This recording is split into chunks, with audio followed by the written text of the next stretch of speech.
আমার বন্ধুরে সুলতান মাহমুদ গজনবীর লাশটা যখন বাইর হইল, চেহারা যখন দেখা হইল, বুজুর্গ ডাক দিয়ে বলতেছেন, আল্লাহর ওলি যিনি ফতোয়া দিয়েছেন, যিনি দেখতেছেন বাবা, হঠাৎ করে ওই জামানার আমার ভাইরা বুজুর্গ ব্যক্তি ডাক দিয়ে বলতেছে, আমি সুলতান মাহমুদ গজনবীকে স্বপ্নের মাধ্যমে জিজ্ঞাসা করে দেখবো কি আমলের কারণে আল্লাহ রাব্বুল আলামিন তার কবরের জিন্দেগি ভালো করে দিয়েছে। কবরে যে মাপ পেয়ে যাবে, সে সব জায়গায় মাপ পেয়ে যাবে। বাবাজি, ওই বুজুর্গ ওই দিন রাতে দেখেন নবীরও স্বপ্ন দেখবে, সুলতান মাহমুদ গজনবীকেও দেখবে। সুলতান মাহমুদ গজনবী উত্তরে বলবে, আমি আমার জীবনে দুইটা আমল করেছি, যে দুই আমলের কারণে আল্লাহ আমারে মাফ করে জান্নাত দিয়ে দিয়েছে। ও বাড়িওয়ালা মা বোনেরা, ও গাড়িওয়ালা বাপ ভাইরা, জীবনের শেষ বয়ান মনে করে বয়ান করতেছি। আমার দিল বলে আজকের মাহফিলে দোয়া কবুল হয়ে যাবে। নাকটার মধ্যে কেমন জানি আল্লাহ ওয়ালাদের গ্রাম পাইতেছি, যেদিকে তাকাই সেদিকে খালি নূর আর নূর দেখতে পাচ্ছি। ও বাজান, কার পিছনে জানি মালাকুল মউত দাঁড়ায় রইছে, কার জন্য জানি জান্নার বাস রেডি হয়ে গেছে, কার জন্য জানি কাফনে কাপড় তৈরি হয়ে গেছে, কার জন্য জানি কবরে মাটি বায়না হয়ে গেছে। ভাইজান, নিজ নিজ গুনাহ মাফের আশায় মায়া লাগা একটা ডাক দেন না, বলেন না আল্লাহ, দেন না মায়া লাগা, বলেন না আল্লাহ। এতগুলো মানুষের ডাকের মধ্যে কেন মাওলা পাকের প্রেমের আওয়াজ নাই? আমার ভাইরা, যার আল্লাহ ডাকতে ভালো লাগবে, মনে করবেন আমার মাওলা আপনাকে মাফ করিয়া দিছে। মায়া লাগা আবার একটা ডাক দেন না, বলেন না আল্লাহ। আমার বন্ধুগণ, সুলতান মাহমুদ গজনবীর কথা আমি বলছি, অবশ্যই বলবো। আমার বন্ধুগণ, কিন্তু কোরআনুল কারীমের সর্ববৃহত্তম তাফসীর ইমাম ফখরুদ্দীন রাজি রাহমাতুল্লাহ আলাইহি, যেই তাফসীরে কাবীরের মুসান্নাফ, আমার বন্ধুগণ, তাফসীরে কাবীরের মধ্যে পাওয়া যায়, কোরআনুল কারীমকে সম্মান করলে, অবাদান বাপ যদি গুনাহগার হয়, বেটা যদি কোরআন পড়ে, বাপের কবর আযাব আল্লাহ মাফ করিয়া জান্নাত দিয়ে দেয়। দেখেন কেমনে জান্নাত দেয়। ফখরুদ্দীন রাজি রাহমাতুল্লাহ আলাইহি, তিনি তার তাফসীরে কাবীরের মধ্যে লেখে, আল্লাহর একজন পয়গম্বর আল্লাহ পাকের নির্দেশে নিজের কর্ম করার জন্য নিজে যাচ্ছিলেন। প্রতিমধ্যে বাজান যাওয়ার সময় প্রতিমধ্যে একটা কবর তিনি দেখলেন। এই কবরের মধ্যে দাউ দাউ করে আগুন জ্বলতেছে। বুঝতে পারলেন কবরওয়ালা আযাবে গ্রেফতার, কবরওয়ালা আযাবে গ্রেফতার। পয়গম্বর কাউকে কিছু না বলিয়া নিজের কর্মের দিকে নিজে চলিয়া গেলেন। পায়ে হাত দিয়ে বলবো, বিনয় সহিত বলবো, বাবা কেউ কারো দিকে তাকাইবেন না, এই পাগলটার চেহারার দিকে তাকায় থাকেন বাবা। আমার বন্ধুগণ, আলেমদের চেহারার দিকে তাকাইলো সওয়াব হয়। আমার ভাইরা, আমার বন্ধুগণ, আল্লাহু আকবার, আল্লাহু আকবার।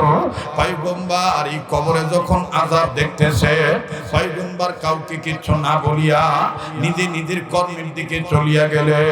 কর্ম যখন সম্পাদন হয়ে গেল, কর্ম শেষে পয়গম্বর আবার যখন রিটার্নে আসতেছিলেন, পয়গম্বর মনে মনে সিদ্ধান্ত নিলেন, একটু আগে যে কবরে আযাব দেখছি, এখন আমি আবার ওই কবরটা দেখব। আবার কোরআনুল কারীম দামি, এই কোরআনকে দামি করেছেন কে? পৃথিবীতে বহু ধর্ম আছে, বহু ধর্মের বহু ধর্মীয় গ্রন্থ কিতাব আছে, যেমন গীতা, মহাভারত, রামায়ণ, ত্রিপিটক, বাইবেল, বিজ্ঞানিকা, জন্দাবেস্তা, মনুস্মৃতি, মনুসংহিতা, মনুসংহতি, এরপরে বেদ, সামবেদ, অথর্ববেদ, যজুর্বেদ, ঋগ্বেদ, তাওরীত, জব্বুর, ইনজিল, কোরআন। বলেন, আমাদের ধর্মগ্রন্থের নামটা বলেন না। এই সব কিতাব পৃথিবীর একটি রাষ্ট্রে, একটি ঘরে সেলফে সেলফে তাকে তাকে সাজানো আছে। আপনারা দেখেন নাই, শুনেছেন। আল্লাহ আমাকে সরাসরি দেখার সুযোগ করে দিয়েছেন ইউরোপের সফরে। লন্ডনে ইংল্যান্ড যেটাকে বলা হয়, এই লন্ডনের স্কটল্যান্ডের উত্তরে একটি জাদুঘর আছে, যেটা ব্রিটিশরা বানিয়েছে, যেটার নাম দেওয়া হয়েছে ব্রিটিশ মিউজিয়াম। বলেন কি নাম? সবাই কথা বলেন না, কি নাম? British museum. মিউজিয়াম মানে জাদুঘর, আর ব্রিটিশ, এটা ব্রিটিশরা বানাইছে। এই জাদুঘরে পৃথিবীর কোন রাষ্ট্র থেকে কোন মানুষ যদি যে তার কিউরিসিটি, টেন্ডেন্সি, ফিলিংস, উৎসাহ, উদ্দীপনা, আকাঙ্ক্ষা, ইচ্ছা, অনুভূতি প্রকাশ করার চেষ্টা করে, নিয়ত করে যে আমি গীতা ধরবো, মহাভারত ধরবো, পড়বো, টাচ করবো, অন্যান্য ধর্মগ্রন্থ ধরবো, তার ওযু থাক বা না থাক সে ধরতে পারবে। কিন্তু আল্লাহর কসম, আল্লাহি রাব্বিল কাবা, আল্লাহিল আযীম, আল্লাহি বিল্লাহি তাআলা, আল্লাহর কসম করে বলছি, আজও পর্যন্ত পৃথিবীর কোন মানুষ যদি ওই খ্রিস্টানদের দেশে লন্ডনের বুকে ব্রিটিশ মিউজিয়াম জাদুঘরে ঢুকে, রংপুরিয়া ভাষায় বলে দেওয়ানি করি, কি করিয়া? দেওয়ানি করিয়া, গাউজুয়ারি করিয়া যদি বিনা উযুতে কোরআনুল কারীম ধরতে যায়, ঠিক তখনই ব্রিটিশ মিউজিয়াম জাদুঘরের কম্পিউটার স্ক্রিনের উপরে ইংরেজিতে লাল অক্ষরে লেখা উঠে যায়, প্লিজ ডোন্ট টাচ মি। সুবহানাল্লাহ বলতে পারলেন না? মুহতারাম হাজিরিন, কেউ যদি এটাকে খেয়াল না করে, আবার যদি সে টাচ করতে যায় বিনা উযুতে, আরেকবার সিগন্যাল উঠবে, প্লিজ ডোন্ট টাচ মি।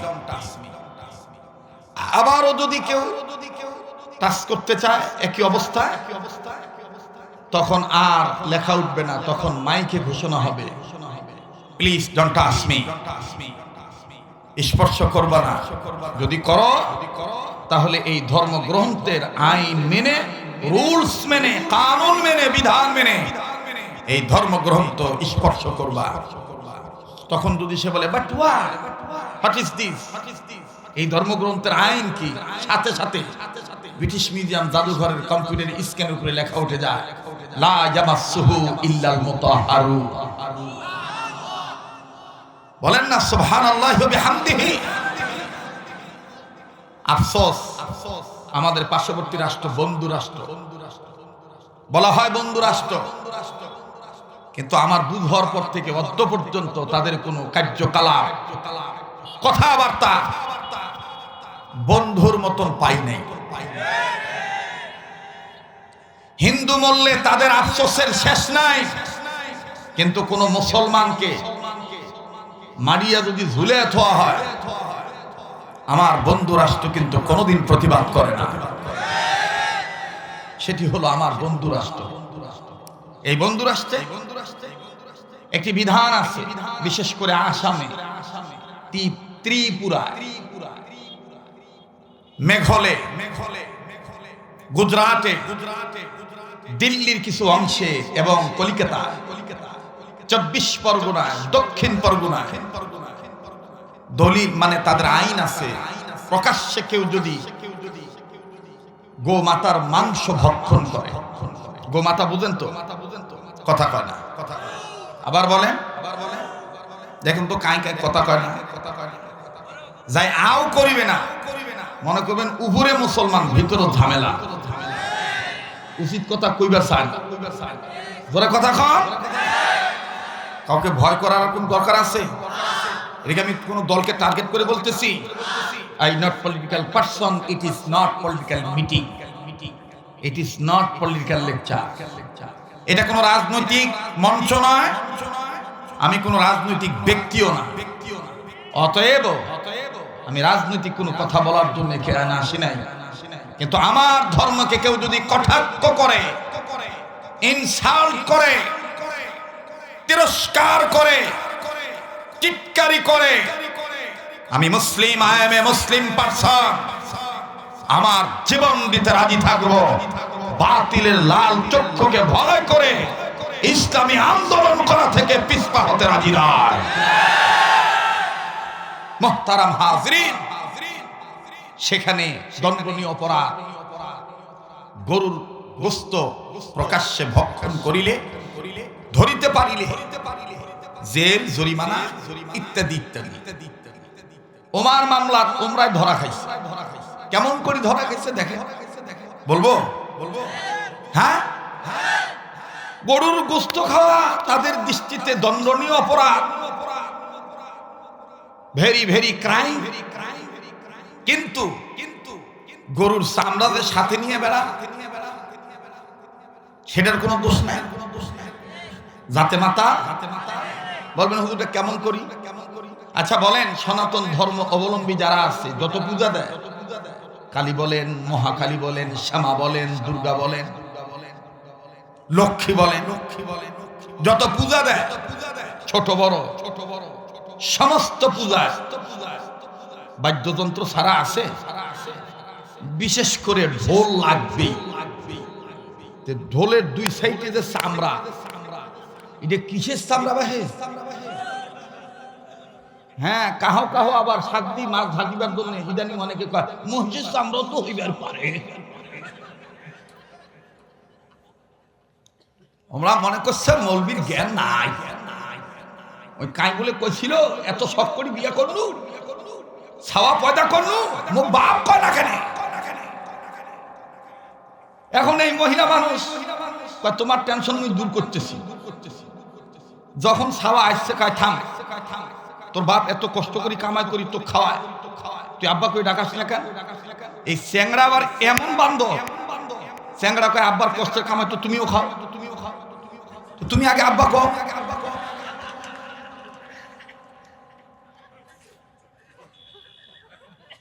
একটু সোজা হন, আজ ওয়াজ হইবে, কথা কয় না।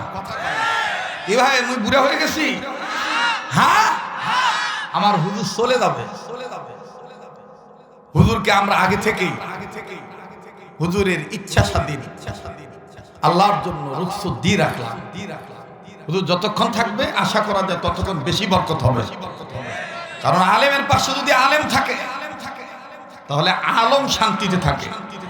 আমার হাটাদুর হযরত বলতেন, আওমের সাথ ন চলবা, আলেম কি সাথ জিয়াদা জিয়াদা চলবা। হুজুর কিছু সিডাঙ্গা টান দিত, আবার কিছু উর্দু করতো।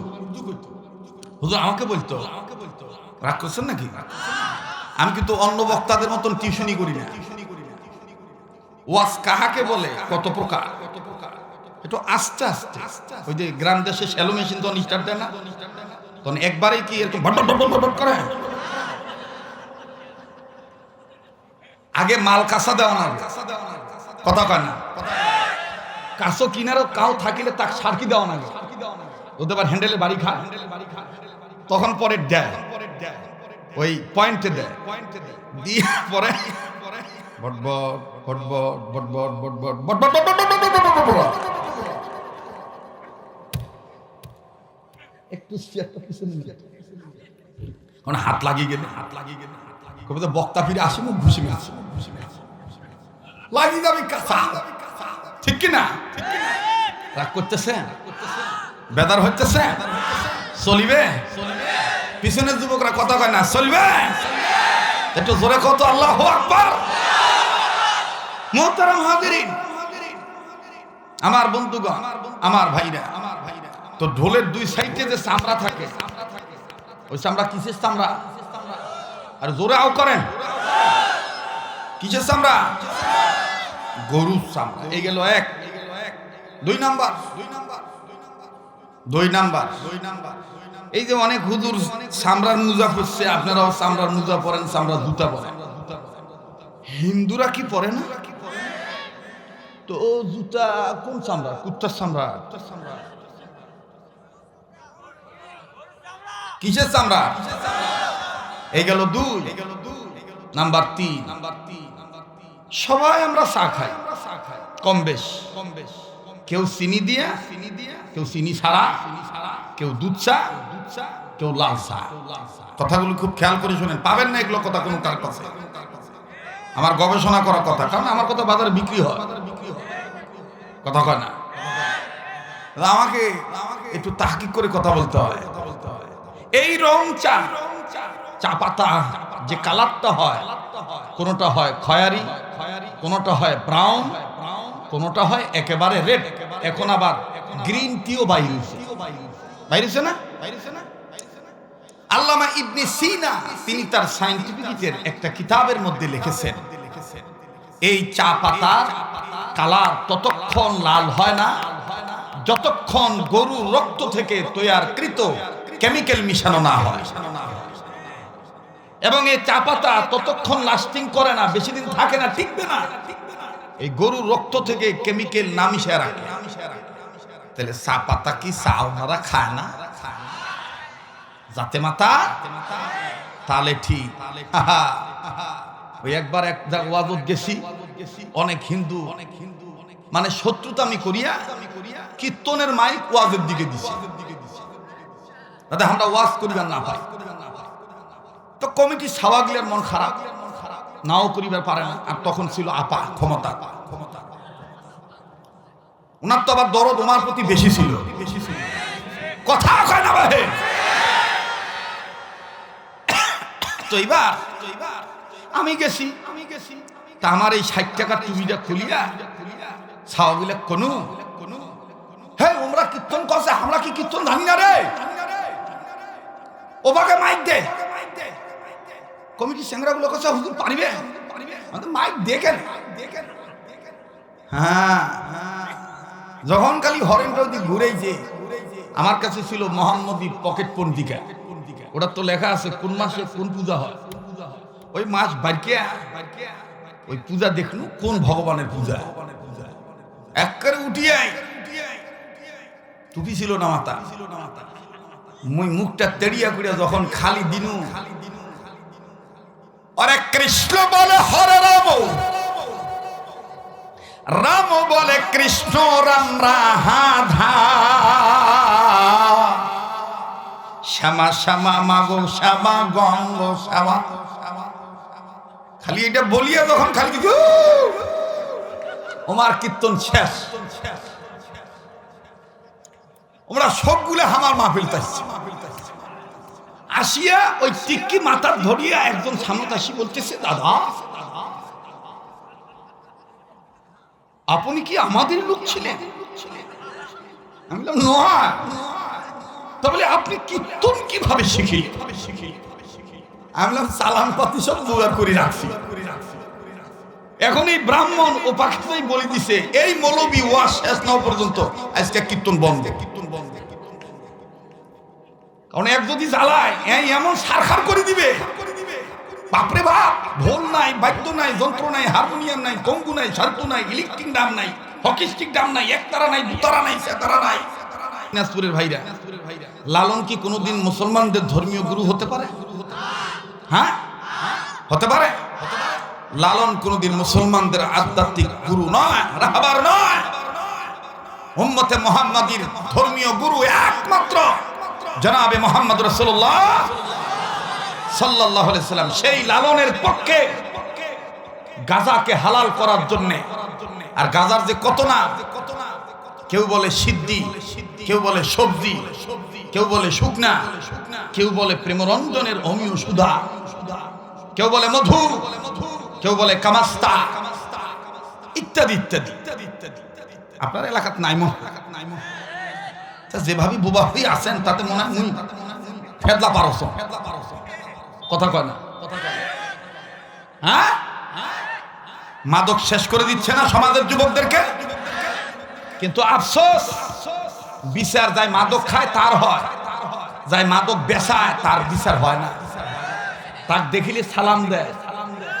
আর একটা বিচার আছে উল্টা বিচার, যে মহিলা পয়েন্টের কাপড় পয়েন্ট না থুইয়া জয়েন্ট বাদিত হয়। পয়েন্ট আছে না হাসে, আল্লাহর কোরআনে নারীদের একটা পয়েন্ট আছে না, নারীরা কিভাবে চলবে এই পয়েন্ট কোরআনে নাই, কিন্তু নারীরা পয়েন্টের কাপড় পয়েন্টে না থুইয়া জয়েন্ট বাদিত হয়। দেখছেন কিনা জানি না, আমি একটু দেখাই, দেখান যুবকগুলা কথা কও, দেখান। কবেন যে হুজুর আপনি ওগুলা দেখেন, মুখি কানা অন্যটা পয়েন্ট না থুইয়া জয়েন্ট বাদিত হয়। কথা জোরে কর, জোরে কর।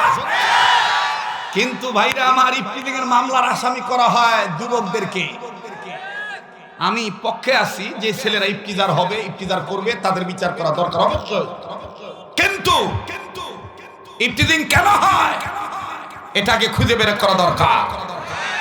এই ছেলেদের বিচার করার আগে ওই বেহায়া নারীদের বিচার আগে করা দরকার, যারা আল্লাহর জমিনে বসবাস করে, আল্লাহর আইন মানে না, পর্দা মানে না, এদেরকে আগে বিচারের কাজ করে দাঁড় করানো দরকার। রাগ করতেছেন?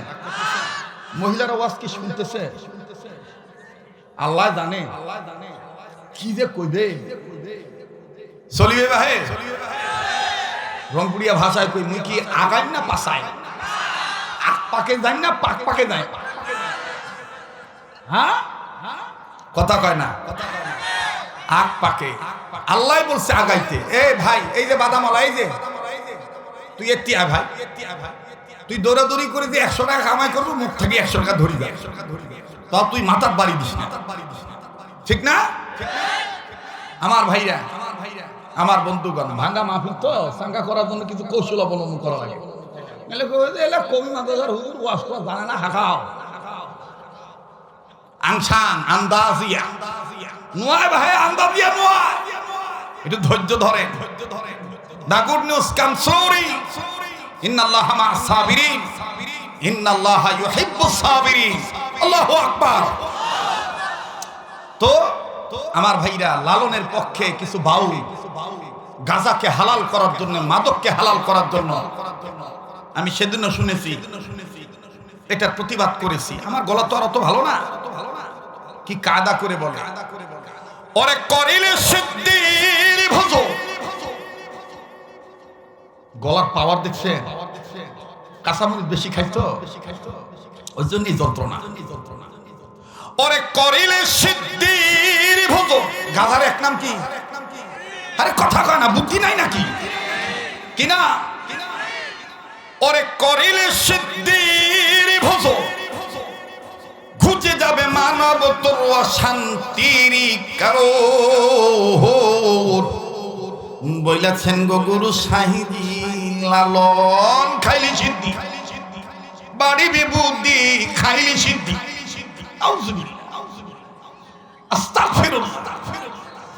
মানব শান্তি পাবে একমাত্র আল্লাহর জিকিরের মাধ্যমে। এটা কোরআনে আসে না? নাই?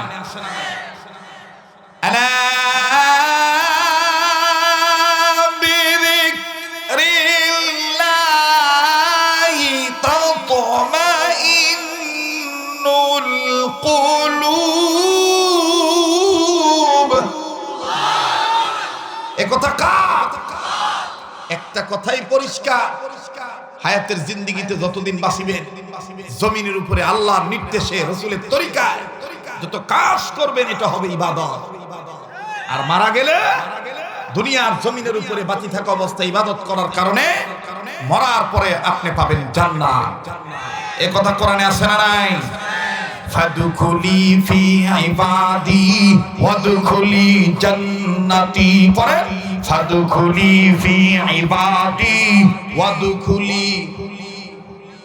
এই আয়াতের, দুইটা আয়াতের অর্থ মিল করি। আমি আবার গত মাসের 17 তারিখ বাজারে একটা ইসলামী গজল উপহার দিয়েছি, খুব চলেছে, মার্কেটে খুব চলেছে।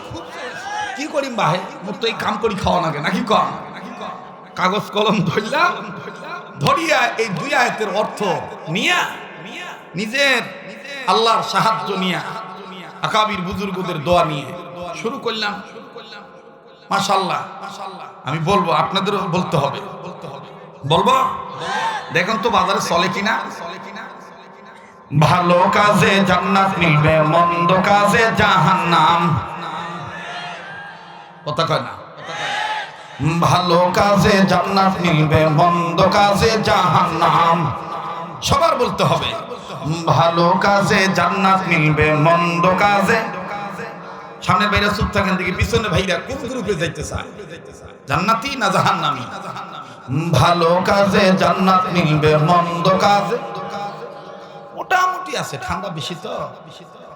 এবার পিছনে ভাইরা চুপ থাকেন, সামনের ভাইদের পাওয়ার দেখি।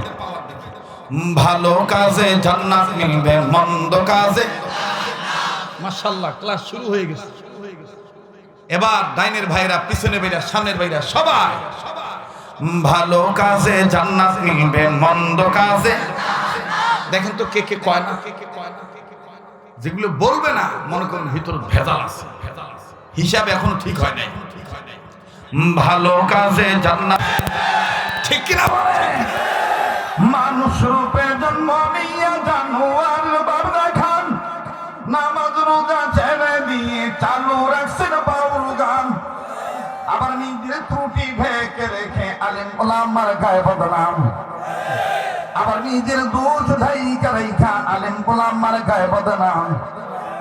ভালো কাজে জান্নাত মিলবে, মন্দ কাজে জাহান্নাম। সবাই ভালো কাজে জান্নাত মিলবে, মন্দ কাজে, ভালো কাজে জান্নাত মিলবে, মন্দ কাজে। লিল্লাহে তাকবীর, লিল্লাহে তাকবীর। কোরআনকে আদব করা, কোরআনকে ভালোবাসা, কোরআন যার মধ্যে আছে তাকে সম্মান করা ভালো কাজ না খারাপ কাজ? আমার ভাইরা, আমার বন্ধুগণ, বাহরুল উলুম উস্তাদুল উলামা, উস্তাদুল আসাতিজা অনেকেই বসে আছেন বাজার, যাদের জুতা টানার যোগ্যতা আমি মনে করি আমার নাই। ভাই যান, তাদের কাছে জিজ্ঞাসা করে দেখবেন, কোরআনুল কারীমকে সম্মান করলে দেখেন আল্লাহ কেমন সম্মান দিয়ে দেয়।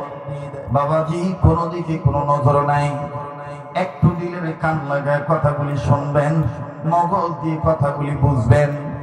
এই জমিনের উপরে আসমানের নিচে যত বড় বড় বুজুর্গ ছিলেন বাজার নেই, ওলি দরবেশ অনেকেই মনে করে ফকিরি হালতে যারা থাকে তারাই ওলি দরবেশ, কিন্তু না না না, অনেক ধন সম্পত্তির মালিক ওলারও ওলি আল্লাহ ছিলেন। যেমন একজনের নাম সুলতান মাহমুদ গজনবী রহমতুল্লাহি আলাইহি, উনি সুলতান ছিলেন দুনিয়ায়। আমার ভাইরা নেক কাজ করতেন, আল্লাহ তাকে আখিরাতের জন্য সুলতান বানায় দিলেন। কেমন করে সুলতান বানালেন? ও বাবাজি, সুলতান মাহমুদ গজনবী রহমাতুল্লাহি আলাইহি উনি কোন এক সফরে বের হয়েছেন, দিনই সফরে। আমার বন্ধুগণ, প্রতিমধ্যে সন্ধ্যা হয়ে গেল। সুলতান মাহমুদ গজনবী মনে মনে সিদ্ধান্ত নিলেন, রাত্রি জাগ্রত হয়ে আমি আর সফর করব না, নিকটে যার বাড়ি পাবো তার বাড়িতে থাকবো। উনি খোঁজ লাগাইলেন ওই মাহালের মধ্যে, ওই মহল্লায় ওনার পরিচিত কোনো ব্যক্তি আছে কিনা। সব সাগরের প্রদেশে বললেন যাহাব না, ওনার পরিচিত একজন ব্যক্তি অমুক জায়গায় বাড়ি, বলে চলো যাই ওনার বাড়িতে রাত্রে থাকবো। বাবাজি মাগরিবের নামাজ আদায় করলেন, ঈশার সালাতুল ঈশার আগে উনি খানা শেষ করলেন। সালাতুল ঈশার নামাজ পড়ার পরে ভাই গো, আল্লাহ বলি সুলতান মাহমুদ গজনবী রহমাতুল্লাহি আলাইহি উনি সালাতুল ঈশার নামাজ পড়ার পরে তিনি বিছানায় যাবেন, উনি ঘুমাইবেন।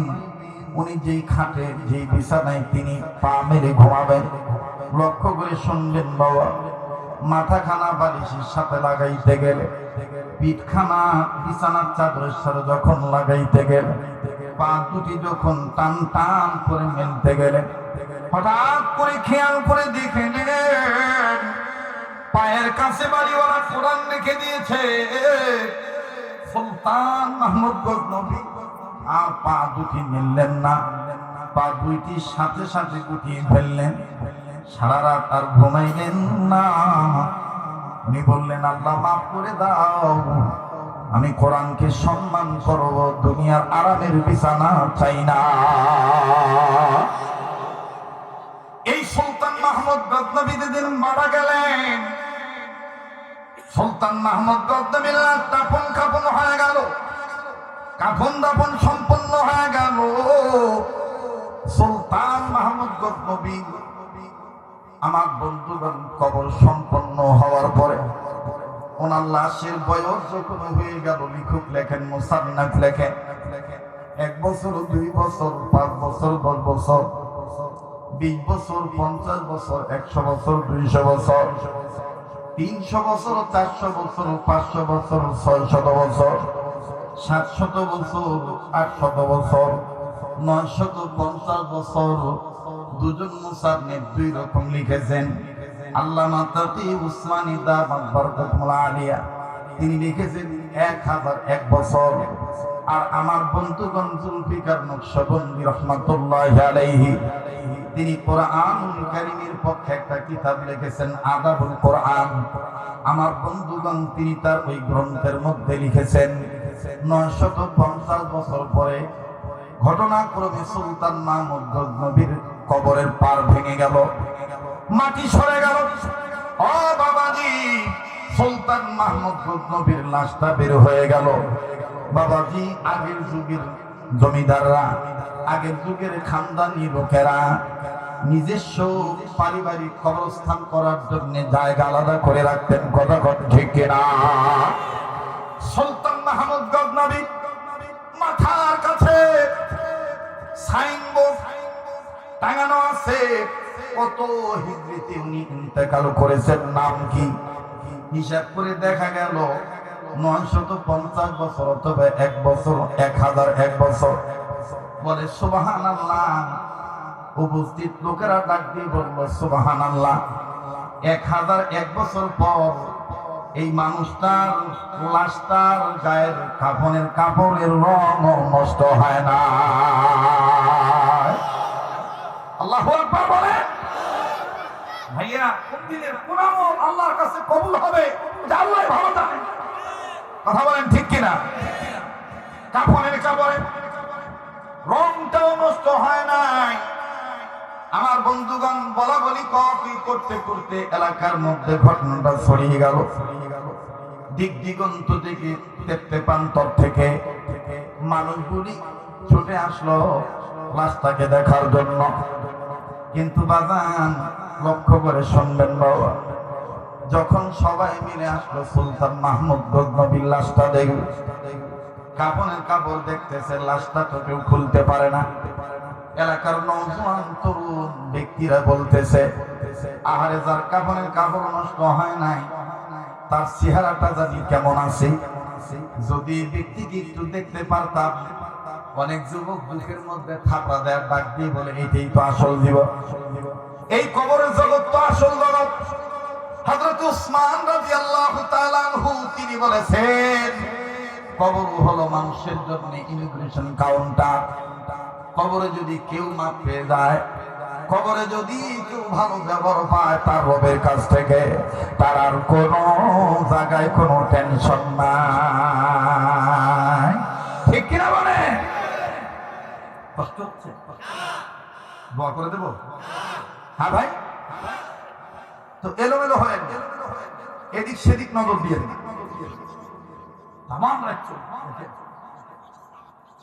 হ্যাঁ, ভগবান আওয়াজ ফুটি দেবে।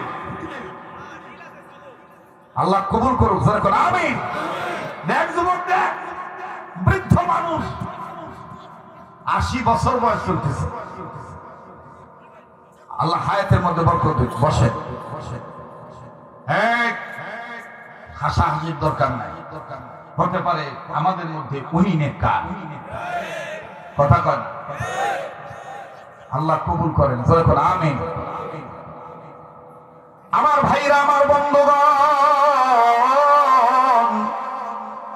সুলতান মাহমুদ গজনবী রাহমাতুল্লাহি আলাইহি না দেখার জন্য অনেক বেনামাজি যুবক আমার বন্ধুগণ বুকের মধ্যে থাপড়া দেয় আর ডাক দিয়ে বলে, এই লোকটার চেহারাটা যদি দেখতে পারতাম সুন্দর আছে, তাহলে কথা দিচ্ছি মাহবুব জিন্দেগিতে আর নামাজ ছাড়বো না।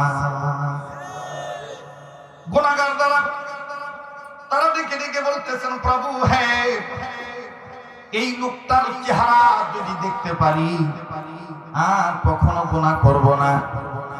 তোর মধ্যে একটা যুবক সুলতান মাহমুদ গজনবীর লাশকে সামনে নিয়ে আল্লাহর কাছে কাঁদতেছে আর বলতেছে, আল্লাহ, এই দুনিয়ার কেউ জানে না আমি কি পাপ করেছি।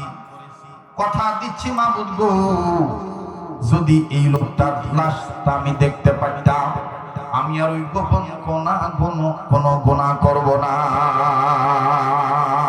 আল্লাহু আকবার। একটু খেয়াল করবেন, মনোযোগী হয়ে। ভাইয়া তোমার ফ্ল্যাশ লাইটটা বন্ধ করো, মনোযোগী হয়ে যান।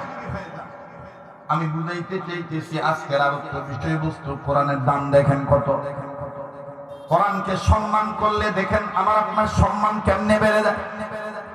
সুলতান মাহমুদ গজনবীর লাশ দেখার পর সবাই যখন এরকম বলতেছি, মাদ্রাসার আজিজ তলাবাগণ, ওলামায়ে কেরামগণ, ওনারা যুবকদেরকে বলতেছে তোমরা যত কথাই বলো, আমাদের উস্তাদ আলেমদের, ফকিদের, মুফতিদের, উম্মতের আলেমদের পরামর্শ ছাড়া, অনুমতি ছাড়া নিজে নিজে পণ্ডিতি করে তার লাশ খোলা যাবে না। কারণ একবার তো জানাজা হয়ে গেছে, একবার তো কাফনের কাপড় পেঁচানো হয়েছে। মিনহা খালাকনাকুম ওয়া ফিহা নুঈদুকুম ওয়া মিনহা নুখরিজুকুম তারাতান উখরা বলে তো তাকে কবরে রাখা হয়েছে, মাটি দেওয়া হয়েছে। বিসমিল্লাহি ওয়া আলা মিল্লাতি রাসূলিল্লাহ এগুলো বলে তো তাকে রাখা হয়েছে। জানাজা তো হয়েছে। তো এক মুখ খুলতে গেলে তো স্থানীয় দেশি বিদেশি আলেমদের, ফতুয়া আলেমদের নাকি পণ্ডিতি করে দিবেন। কথা কয় না, অল্প বিদ্যা ভয়ঙ্কর। দাওয়াত তাবলীগের কাজ করবে, নিজে নিজে পণ্ডিতি করলে হবে না, আলেমদের কাছ থেকে জেনে বুঝে করতে হবে। সিয়াসতের নামে ইসলামী রাজনীতি করবেন, নিজে নিজে পণ্ডিতি করলে হবে না, আলেমদের কাছে জিজ্ঞাসা করে কোরআন সুন্নাহ মোতাবেক বিশুদ্ধভাবে করতে হবে। পীর হবেন, পীর হইলেও আপনি কি করে মুরিদকে মুরিদ বানাবেন, সবক দিবেন, এগুলো যোগ্য আলেমদের কাছ থেকে জেনে নেবেন। এটা আমার আল্লাহর অর্ডার। কার অর্ডার? তোমার জানা না থাকলে তুমি জান্নেওয়ালাদের কাছে যে জেনে নাও। এই জিনিসটা বোঝানোর জন্যই এই মাদ্রাসা। কথা কন ঠিক কিনা? আর যদি না টানা হয় তাহলে অল্প বিদ্যা ভয়ঙ্কর।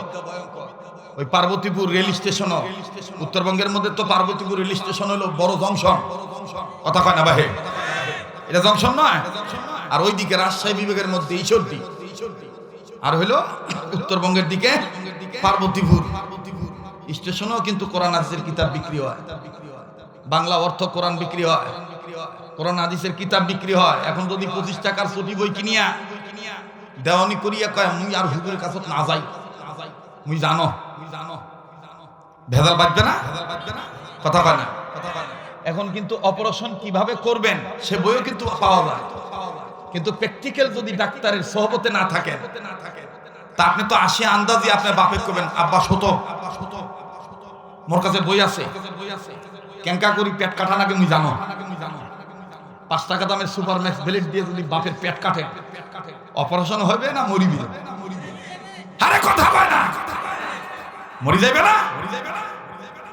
হ্যাঁ, উস্তাদ আছে কি বলি, আমাদের উস্তাদ মুফতি দেলোয়ার হোসেন দামাত বারাকাতুহু আলিয়া, তিনি আমাদেরকে একটা কারগুজারি শুনেছিলেন যে এক বৃদ্ধ বয়োবৃদ্ধ প্রবীণ বুজুর্গ আলেম, তিনি আগের যুগের কলিকাতার ছাপার কোরআন শরীফ তেলাওয়াত করে। তো নাড়াচাড়া বেশি করতে করতে পৃষ্ঠা ক্ষয় গেছে, বোঝেন তো কথা নাকি? পৃষ্ঠাটা ক্ষয় গেছে। তো ওনার এক ছাত্র আছে, ও আবার কোরআনের অর্থ তত্ত্ব তেমন বোঝে না, জ্ঞান জ্ঞান তেমন নাই, কিন্তু হাতের লেখা জবর সুন্দর। মানুষ কিন্তু যতগুলি কারণে অহংকার করে, এর মধ্যে কিন্তু একটা হলো হাতের লেখা সুন্দর হইলে দেখবেন কাম নাই, মুতিবার বসে ওটাও মুতের দেওয়ালত লিখিত হয়, হাতের লেখা বেশি সুন্দর। কথা কয় না? আর 2 নম্বর কারণ হলো গলা সুন্দর হইলে, কণ্ঠ যদি ভালো হয়, গান কর বয়জন অজগবি হাগিবের বসছে তাও। কথা কয় না? 3 নম্বর হলো চেহারা সুন্দর হইলে, চেহারা সুন্দর হইলে ঘন ঘন আয়নার কাছে যায়। বিশেষ করে বর্তমানে ইয়ং জেনারেশনের এই হার্বাল মার্কা যে সাবাগুলো আছে, হার্বাল খাইয়ে ফলেছে, আর ওই রাস্তার পাশে যখন যায় সেলুন দেখলেই অজগবি আয়নার কাছে দাঁড়ায়।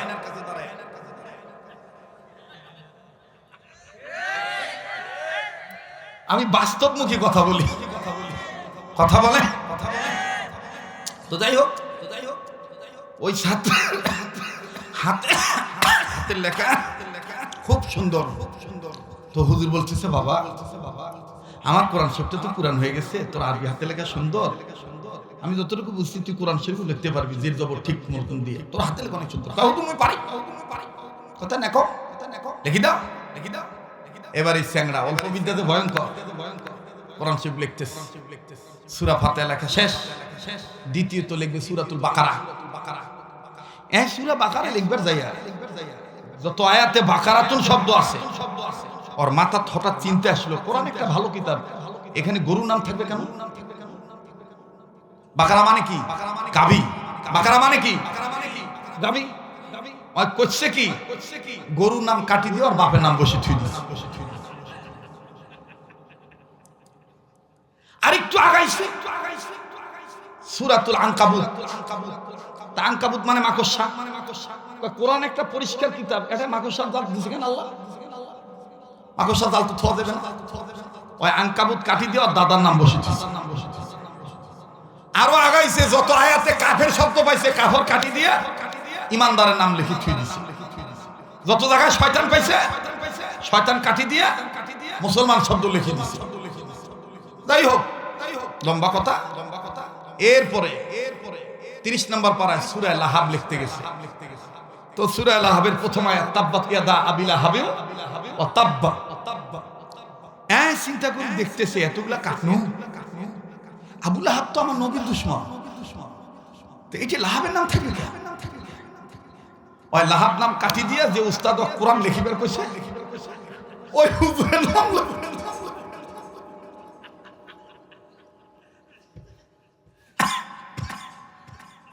শুনছেন কোনদিন? ইল্লা ওয়াজ কোর থেকে শুনবেন?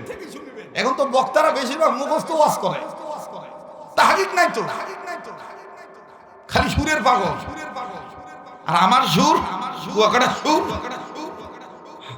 খালি সেগুলো আইবি হুজুরের সুর, এগুলো সুরের খালি মনে কর চলতেছে। আমরা এক জায়গায় ওয়াজ করছি, এই কুয়াশাটা খুব ক্ষতি করতেছে আমার। যাই হোক না ঠিক হয়ে যাবে। আমার বন্ধুগণ কষ্ট দিচ্ছি আপনাদের, আমার কষ্ট হচ্ছে, দোয়া করবেন আল্লাহ যেন আপনাদেরকে যথা নিয়মে সহি কথাগুলো শোনানোর তৌফিক দান করে। যদি একটু লম্বা সময় লাগে দিবেন না আজকে বাবা, দিবেন না? এইবার লাহাব কাটি দিয়ে না লাগবে না, লাহাব কাটি দিয়ে 30 পারা শেষ। কথা আর একটা মনে করে গেছে, বলবো বাবা? আর হয়েছে তো সোবেন কি করছেন কেন? অনেকে বলে মাদ্রাসাত পড়িয়া কি লাভ, হুজুরা কি ভাত পাইবে? হুজুরা ভাত পায় না, হুজুরা ভাত খায় না, কথা কয় না, ভাত খাওয়ার টাইম নাই, ঠিক কিনা বলেন? কারণ মসজিদের ছোট মসজিদের ইমাম সাহেব একজন ভ্যান চালকও যদি তাকে খাওয়ায় চেষ্টা করে দামি খাবারটা আলেমকে খাওয়ায়। হুজুররা খাবার পায় না, কে বলছে? খাবার খায় না আমার ভাইরা। তো এক মায়ের পেটে সন্তান আসছে, তো সন্তান যখন আসছে পেট থাপ দিয়া বাপের সামনে স্বামীর সামনে আল্লাহর কাছে কছে, আল্লাহ আল্লাহ জানি না এই সন্তানটা কি বেটা হইবে না বেটি হইবে, মেয়ে হইবে না ছেলে হইবে, যা হয় হোক আল্লাহ, কিন্তু আমি নিয়ত করছি কোরআন শিক্ষা দিব, হুজুর বানাম, আলেম বানাম। শুনতেছেন আপনারা? এই দোয়া আবার স্বামী শুনছে, শুনিয়া আসি কয় দোয়া ঘুরি কর, এ দোয়া উল্টি করে কর। কেমন উল্টি? হুজুর হইলে ভাত পাবে। তা মহিলা মানুষ মরদের ধমকানি শুনিয়া চুপি গেছে, কিন্তু মনে মনে করছে আল্লাহ যা কইছি আর বিরত না নেই, আল্লাহ কবুল করছে, ছাওয়া হয়েছে। শোনেন মজা পাইবে না, একটু পরে দেখবেন উল্টি পড়িবে। দেখেন কেন মুই কি কম আগাম না পাশায়। তো ছেলে হয়েছে 8 বছর বয়সে মাদ্রাসাত ভর্তি করছে। মাদ্রাসাত ভর্তি করার পরে আল্লাহর মেহেরবানি 11-12 বছর পরে আলেম হয়ে গেছে। আলহামদুলিল্লাহ বলবেন না? তো আলেম হওয়ার পরে এইবার মা তার স্বামীকে ডেকে বলতেছে, দেখো তুমি আমার সাওয়াটার মাদ্রাসার খরচ দিবার চাও নাই। আমি ডিম বেচাইয়া লাউ বেচাইয়া যে টাকাগুলো পাইছিলাম, এই টাকাগুলা দিয়ে আমি আমার সাওয়াব পড়াইছি। আজ আমার সাওয়াব ফারাগাত লাভ করছে, পাকড়ি পাইবে, আমার সাওয়া আজ বিদায় নিবে। যাও, বিদায় অনুষ্ঠান থেকে হুজুরদের সাথে ভালো মতন কথা বলিয়া আসো, হ্যাঁ, আমার সাওয়াটা ধরিয়ে এসো। এই লোক তখনও করতেছে, হুজুর ওকে আবার আগিবার যাই না, তেসরা টান মারছে। তাই হোক, এখন সংসার টিকাবার জন্য তো যাওয়া লাগে নাকি কর, তো চলে গেছে। যাই এখন মৌলবি সাওয়া ধরে আসতেছে। তো মৌলবি সাওয়া বেডিং পত্র কিছু সে নিছে, আর বাপের হাতে সহনীয় পর্যায়ে যেগুলো এই দুই একটা ব্যাগ দিছে। মৌলবি আগে, বাপ পিছনে। হঠাৎ করে মৌলবি আগ পাকে যায়, আর পাক পাকে খালি বারবার, পাঁচ পাকে খালি বারবার তাকায়, আব্বা কোনো সমস্যা হয় কিনা। পিছনে তাকায় দেখে আব্বা না। কেরে মোর আব্বা গেলে কোন কেরি, ভালো করে খেয়াল করে দেখে আব্বা মুতিবার বসছে। কি করিবার বসছে? এবার স্টেজে নড়ে না তো, ধাবাক ধাবাক করে না তো, কি করবার বসছে? পেশাব করতে বসছে। ও আব্বা প্রাকৃতিক চাপ দিছে গো। হঠাৎ করে ছেলের খেয়ালে, চারে আব্বা তো কেবলার দিকে মুখ করে মুতবার বসছে রে। আমি তো মৌলবি হয়েছি এই কারণে, আমার বাপও যদি হারাম কাজ করে তাকে তো আমি বাধা দিব।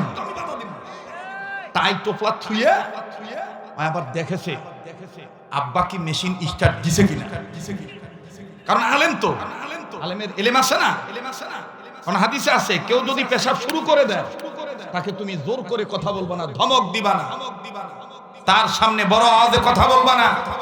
তার মূত্র নালীর সাথে তার হাড়ের নাড়ের অ্যাটাচড হয়ে সে মারা দিতে পারে। এর ইতিহাস হাদিসের মধ্যে আছে। মসজিদে নববীর মধ্যে এক ইহুদি চক্রান্ত করে পেশাব করতে ঢুকছে, পেশাব শুরু করে দিছে। ওমরের তো রাগ বুঝেনি। ওমর তরবারি বাইর করি ডাক দিয়ে কয়, রংপুরি ভাষাত মনে কইছিল, হুজুর মুখ অনুমতি দেন, অক জনমের মোতায়েন। ওমর তো জালালি মেজাজে সাহাবী ছিলেন। তো নবীজি বলতেছেন, ওমর মেজাজ গরম না করিয়া তোপো। লোকটা যেহেতু পেশাব শুরু করে দিছে, পেশাব শেষ হোক, তারপরে যা বলার আমি বলবো। ওমর তরবারির ভিতরে ঢুকেছে। পেশাব যখন শেষ, আল্লাহ রাসূল ডাক দিয়ে বলতেছে, বাবা তোমার পেশাব শেষ হয়েছে? বলে হ্যাঁ। এদিকে এসো বাবা, আমরা এখানে আল্লাহর ইবাদত করি, এটা আমাদের ইবাদতখানা, এখানে আমরা আমার রবকে সেজদা দিই। বাবা বলো, তোমাদের গির্জায়, তোমাদের উপাসনালয়ে, তোমাদের পূজা মণ্ডপে, মূর্তির ঘরে যদি আমাদের কেউ পেশাব করে কেমন লাগবে? খুব খারাপ লাগবে। বলে আমাদের তেমন খারাপ লাগছে বাবা, পেশাবের জায়গা অন্য জায়গা বাবা, এটা পেশাবের জায়গা না বাবা। ইহুদি বলতেছে, হুজুর আমি আপনাকে টেস্ট করতে আইছি না, কিন্তু আপনার আদর্শ এই, যে যারা আমাকে পাঠাইছিল তারা তাদের ধর্ম নিয়ে ব্যস্ত থাক, আমি আর ওই ধর্মে থাকবো না। আপনি আমার আদর্শ, আপনার আদর্শ দিয়ে আমাকে আদর্শবানের নদীতে সাঁতার কাটতে দেন, আপনি আমাকে কালেমা পড়ায় মুসলমান বানায় দেন।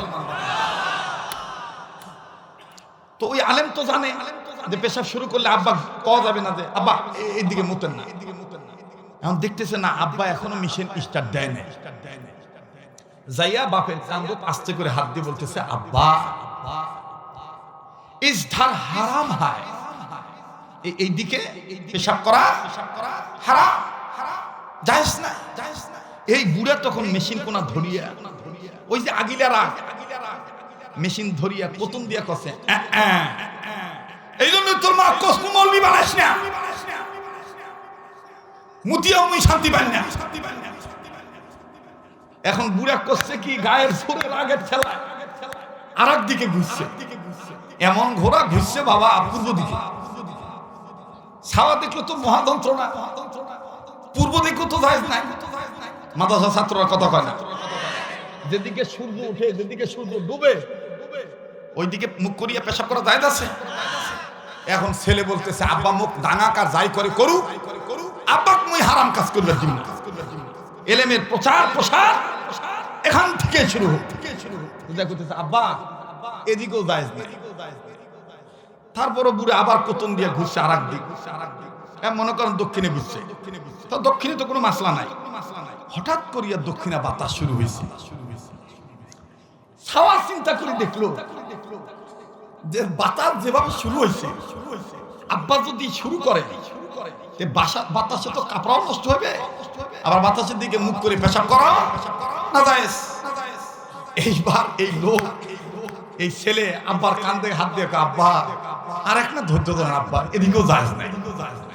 এই বুড়ার আগের ঠেলায় কয় মুই মুতিবি না,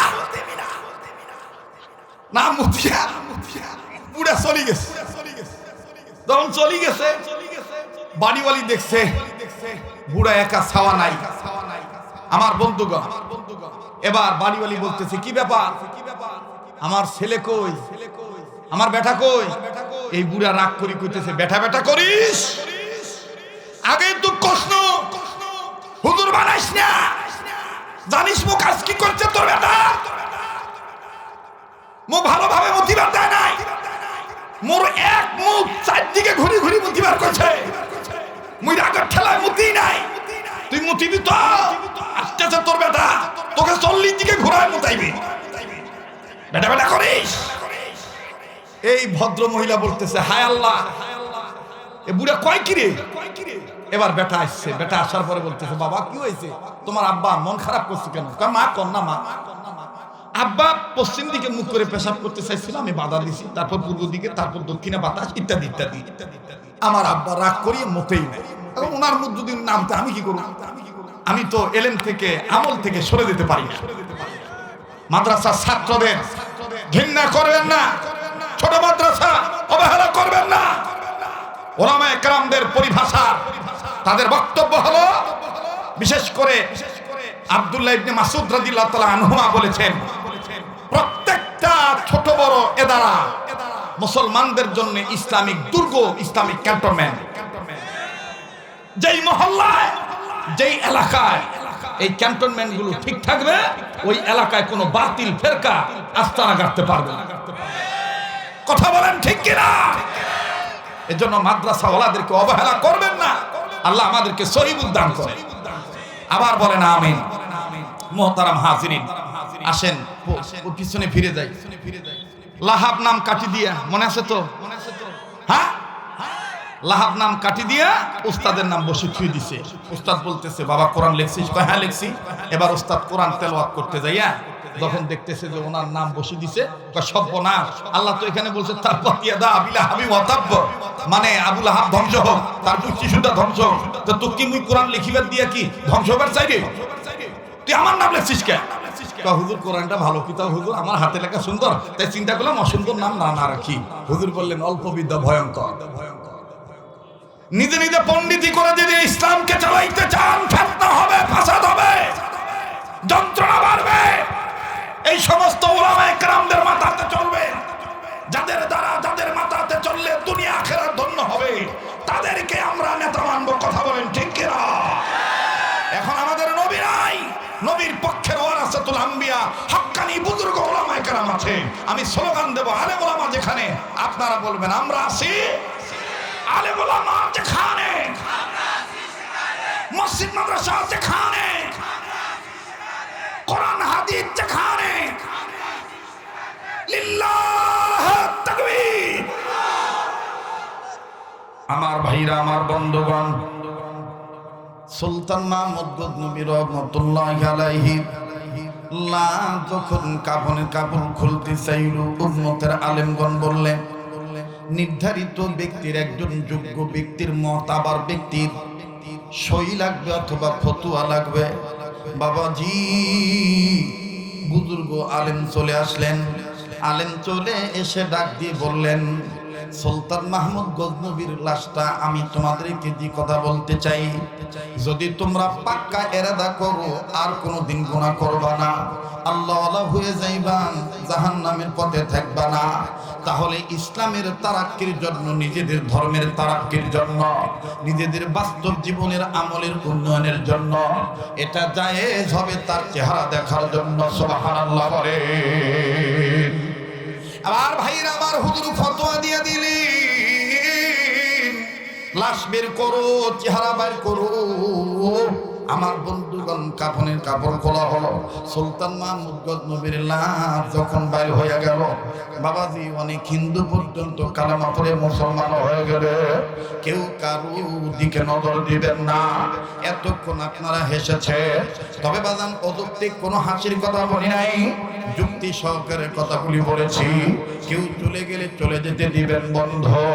এই পাগলকে অবহেলা করার দরকার নাই। আল্লাহ পাক এই হাতটাকে আল্লাহওয়ালাদের হাতের সাথে লাগায় রাখছে।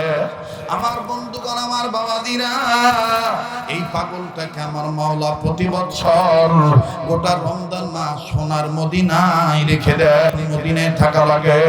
আমার বন্ধুগণ, আমার ভাইরা, 2014 সাল থেকে শুরু করে 2025 পর্যন্ত আমার ভাইরা রমজান মাস মদিনা মিস হয় নাই।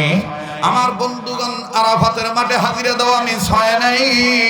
শুধুমাত্র করোনার বছরে আমার ভাইরা যাইতে পারি নাই। কাজেই আমি একটা কথা বলি আপনাদের কাছে, এই কাবা ধরা হাত, যেই হাত বারবার কাবা ধরছি, এই হাত তুলে আপনাদের জন্য দোয়া করব। আল্লাহ কার দোয়া কখন কবুল করবেন আল্লাহ ভালো জানে। প্লিজ কেউ কারো যাওয়া দেখে যাবেন না।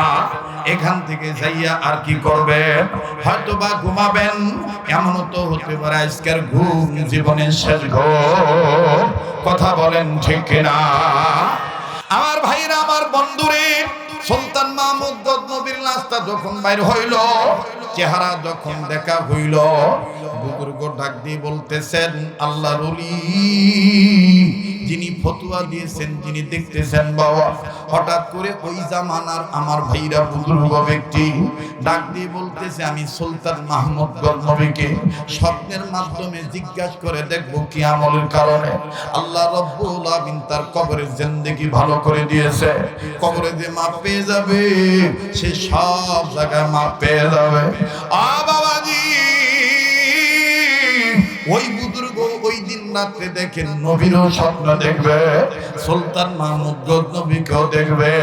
সুলতান মাহমুদ গজনবী উত্তরে বলবে, আমি আমার জীবনে 2টা আমল করেছি, যে 2 আমলের কারণে আল্লাহ আমারে মাফ করে জান্নাত দিয়ে দিয়েছে। ও বাড়িওয়ালা মা বোনেরা, ও গাড়িওয়ালা বাপ ভাইরা, জীবনের শেষ বয়ান মনে করে বয়ান করতেছি। আমার দিল বলে আজকের মাহফিলে দোয়া কবুল হয়ে যাবে। নাকটার মধ্যে কেমন জানি আল্লাহ ওয়ালাদের গ্রাম পাইতেছি। যেদিকে তাকাই সেদিকে খালি নূর আর নূর দেখতে পাচ্ছি। ও বাজান, কার পিছনে জানি মালাকুল মউত দাঁড়ায় রইছে, কার জন্য জানি জঙ্গলার বাঁশ রেডি হয়ে গেছে, কার জন্য জানি কাফনে কাপড় তৈয়ার হয়ে গেছে, কার জন্য জানি কবরে মাটি বায়না হয়ে গেছে। ভাইজান, নিজ নিজ গুনাহ মাফের আশায় মায়া লাগা একটা ডাক দেন না, বলেন না আল্লাহ, দেন না মায়া লাগা, বলেন না আল্লাহ। এতগুলো মানুষের ডাকের মধ্যে কেন মাওলা পাকের প্রেমের আওয়াজ নাই? আমার ভাইরা, যার আল্লাহ ডাকতে ভালো লাগবে, মনে করবেন আমার মাওলা আপনাকে মাফ করিয়া দিছে। মায়া লাগা আবার একটা ডাক দেন না, বলেন না আল্লাহ। আমার বন্ধুগণ, সুলতান মাহমুদ গজনবীর কথা আমি বলছি, অবশ্যই বলবো। আমার বন্ধুগণ, কিন্তু কোরআনুল কারীমের সর্ববৃহত্তম তাফসীর ইমাম ফখরুদ্দীন রাজি রহমাতুল্লাহ আলাইহি, যেই তাফসীরে কাবীরের মুসান্নাফ, আমার বন্ধুগণ, তাফসীরে কাবীরের মধ্যে পাওয়া যায়, কোরআনুল কারীমকে সম্মান করলে, অবাদান বাপ যদি গুনাহগার হয়, বেটা যদি কোরআন পড়ে, বাপের কবর আযাব আল্লাহ মাফ করিয়া জান্নাত দিয়ে দেয়। দেখেন কেমনে জান্নাত দেয়। ফখরুদ্দীন রাজি রহমাতুল্লাহ আলাইহি তিনি তার তাফসীরে কাবীরের মধ্যে লেখে, আল্লাহর একজন পয়গম্বর আল্লাহ পাকের নির্দেশে নিজের কর্ম করার জন্য নিজে যাচ্ছিলেন। প্রতিমধ্যে বাজান যাওয়ার সময় প্রতিমধ্যে একটা কবর তিনি দেখলেন। এই কবরের মধ্যে দাউ দাউ করে আগুন জ্বলতেছে। বুঝতে পারলেন কবরওয়ালা আযাবে গ্রেফতার, কবরওয়ালা আযাবে গ্রেফতার। পয়গম্বর কাউকে কিছু না বলিয়া নিজের কর্মের দিকে নিজে চলিয়া গেলেন। পায়ে হাত দিয়ে বলবো, বিনয় সহিত বলবো, বাবা কেউ কারো দিকে তাকাইবেন না, এই পাগলটার চেহারার দিকে তাকায় থাকেন বাবা। আমার বন্ধুগণ আলেমদের চেহারার দিকে তাকাইলেও সওয়াব হয়। আমার ভাইরা, আমার বন্ধুগণ, আল্লাহু আকবার, আল্লাহু আকবার। পয়গম্বর এই কবরে যখন আযাব দেখতেছে, পয়গম্বর কাউকে কিছু না বলিয়া নিজে নিজের কর্মের দিকে চলিয়া গেলে, কর্ম যখন সম্পাদন হয়ে গেল, কর্ম শেষে পয়গম্বর আবার যখন রিটার্নে আসতেছিলেন, পয়গম্বর মনে মনে সিদ্ধান্ত নিলেন, একটু আগে যে কবরে আযাব দেখছি, এখন আমি আবার ওই কবরটা দেখব। আবার যখন পয়গম্বর কবরের দিকে নজর দিলেন, নজর দিয়ে দেখতেছেন একটু আগে যে কবরে আযাব ছিল, এখন আর কোনো আযাব নাই, কবরওয়ালা জান্নাতের বিছানায় ঘুমায়।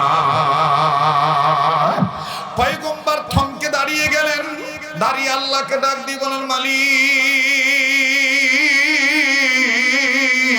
ও আমার আল্লাহ, একটু আগে যে কবর আযাব দেখলাম, এখন এই কবরওয়ালার কোনো আযাব নাই, কবরওয়ালা দেখি জান্নাতের বিছানায় ঘুমায়। আল্লাহ তোমার কাছে জানবার চাই, তুমি কোন উসিলায় কবরওয়ালার তুমি মাফ করিয়া দিছ। আল্লাহ পাক ডাক দিয়ে বলেন, পয়গম্বর এই কবরওয়ালা ছিল গুনাহগার, গুনার কারণে আমি আল্লাহ তারে আযাব দিয়া পাকড়াও করছি, কিন্তু এই কবরওয়ালা একটা সন্তান রেখে আছে দুনিয়ায়। এ বাবারে, কার বেটা মাথা পাগড়ি নিল? আল্লাহর কসম করে বলিয়ে, বাবা আমারও তো বেটা আছে, বেটি আছে, আমাদের তো আল্লাহ তাআলা অর্থ সম্পদ কম দেন নাই, আমাদের ছেলে মেয়েকেও তো বাজান ইংলিশ মিডিয়ামে পড়ানোর যোগ্যতা রাখি, কিন্তু বাজান কেন দেই নাই? তবে ইংরেজিকে আমি অবজ্ঞা করতেছি না, অবশ্যই দুনিয়ায় চলতে গেলে জাগতিক শিক্ষার দরকার, কিন্তু বাবাজি আমার ভাইরা, নিজের ছেলে যখন নিজের সামনে নামাজের ইমামতি করবে, নিজের ছেলে যখন বিশুদ্ধভাবে কোরআন তেলাওয়াত করবে, আল্লাহু আকবার, আল্লাহু আকবার, এত পিস অফ মাইন্ড, আত্মপ্রশান্তি পাবে, দুনিয়ার সব শান্তি একদিকে, আর সুসন্তানের মা বাবার শান্তি আর একদিকে। কথা বলেন ঠিক না বেঠিক? ভাইরা আমার, বন্ধুগণ ডাক দিয়ে বলতেছেন, ও পয়গম্বর এই কবরওয়ালা গুনাহগার, যার কারণে আমি তারে আযাব দিয়ে ধরছি। বাবাজি ফাঁক তাহলে আর একটা কথা বলিয়া দেই, এই বয়ান সবার ভালো লাগবে না, যাদের সম্পর্ক আল্লাহর সাথে হইয়া গেছে আমার বন্ধুগণ, তাদের দিলের মধ্যে এই কথাগুলি মুআজ্জার প্রভাব হবে। আমার ভাইরা, পয়গম্বর ডাক দিয়ে কয়, আল্লাহ এই কবরওয়ালার আযাব মাফ হয়ে গেছে তার বেটার কারণে বুঝতে পারলাম, কিন্তু কোন কারণ একটু যদি আমাকে বলে দিতেন আল্লাহ, আমি এটা পরবর্তী উম্মতের জন্য ইবরত হাসিলের জন্য সহায়ক হবে, লিখে একটা। আল্লাহ বললেন, পয়গম্বর এই কবরওয়ালার ছেলে, এই কবরওয়ালার ছেলেটা, বাচ্চাটা এতদিন কথা বলতে পারে নাই, ইদানিং যখন আমি মাওলা আল্লামাহুল বায়ান, ভাব প্রকাশের যোগ্যতা যখন আমি মাওলা দান করিয়া দিলাম, তখন এই কবরওয়ালার সন্তানটাকে, কবরওয়ালার বিবি এতিম বাচ্চাটাকে নিয়া একজন আলেমের ছাত্র বানায় দিল। আর আলেমের কাছে যাইয়া এই ছেলেটা, এই মাসুম বাচ্চাটা জীবনের প্রথমে এমন একটা সবক আদায় করলো, এমন একটা আয়াত পাঠ করলো, যে আয়াতের মধ্যে পয়গম্বর, আমি আল্লাহর তিনটা নাম আছে, স্পেশাল তিনটা নাম, আমি আল্লাহর স্পেশাল তিনটা নামের সাথে, যেই তিনটা নামের সাথে আমি মাওলার গোপন 3000 নাম লাগানো, সেই সবকটা এই বাচ্চাটা পড়ছে। পয়গম্বর আমি মাওলা এই উসিলায় তার বাবার মাফ করে জান্নাত দিয়ে দিছি। পয়গম্বর শুনিয়া খালি কান্দার কান্দার খালি কান্দে। আল্লাহ বলে, পয়গম্বর আমি তোমার দিলের খবর রাখি এবং জানি, কিন্তু আমি মাওলা তোমার কাছে জানবার চাই তুমি কান্দো কেন, তুমি তোমার জবানে বলো। পয়গম্বর বলেন, আল্লাহ আমি কাঁদতেছি, এই বাবার কপাল কত ভালো, একটা নেককার সন্তান রেখে আসছে, তার সন্তান নেকের কাজ করছে, যার কারণে সে গুনাহগার হওয়ার পরও তার কবর আযাব মাফ হয়ে গেল। আল্লাহ গো, আপনার আজকের করার দৃশ্য দেখে, এই বাবার অবস্থা দেখে আমি পয়গম্বরের মন বলে দুনিয়ার সব বেটা বেটিরা যদি এইভাবে আপনার নামের সবক আদায় করে, আপনি দুনিয়ার সব ছেলে মেয়ের বাপ মার কবর আযাব মাফ করে দিবে। দিনাজপুরের বাবারা ভাইরা, পার্বতীপুর কাশীপুরের বাপ ভাইরা, বাবাজি দাঁত থাকতে দাঁতের মর্ম বোঝা যায় না। আজকে তোমার আমার মা বাপ বেঁচে আছে, তাই মা বাবার কদর করতেছ না। মনে রাখবা ভাইয়া, আজ যদি তুমি ওয়াজ মাহফিল শেষ করিয়া মা বাবার নামে দোয়া করিয়া দাও, তোমার আমার বেটা বেটিও তোমার আমার নামে দোয়া করিয়া যাবে। কথা বলেন ঠিক না বেঠি? আর যদি তুমি পালিয়া চলে যাও, বেটা বেটিও তোমার মতন তোমাকে পালায়া থুইয়া তোমাকে রেখে পালায়া চলে যাবে।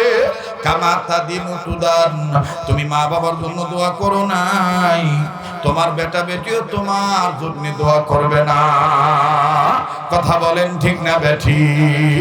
ভাইজান, দুনিয়ায় যার বাবা নাই তার মতন বড় দুঃখী আর কেউ নাই। দুনিয়ায় যার মা নাই তার মতন বড় অভাবী আর কেউ নাই।